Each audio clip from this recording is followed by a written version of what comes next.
Si Jesus ba talaga ang Diyos?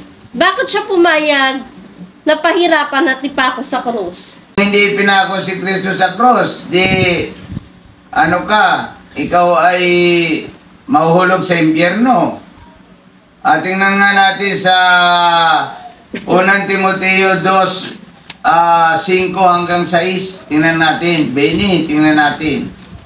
1 Timoteo chapter 2 verse 5. Sapagkat iisa ang Diyos at iisa ang tapamagitan sa Diyos at sa mga tao, ang taong si Kristo Jesus.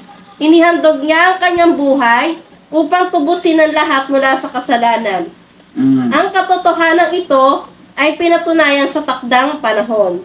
Ayun, maliwanag na si Kristo ay Diyos na nagkatawang tao upang tubusin ka, Benny, sa kasalanan. Kaya hindi mo kayang pasinungalingan yan.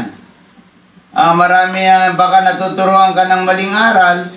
Itong Biblia ang maliwanag na nagsasalita na si Jesucristo ay Diyos na nagkatawang tao para sa ating mga kasalanan.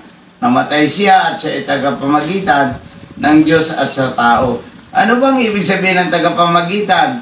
Ang ibig sabihin ng tagapamagitan ay tagapag-ayos o namamagitan sa Diyos at sa tao. Kasi simula nung ang tao ay nagkasala, naputol ang relasyon ng tao at saka ng Diyos, Benny.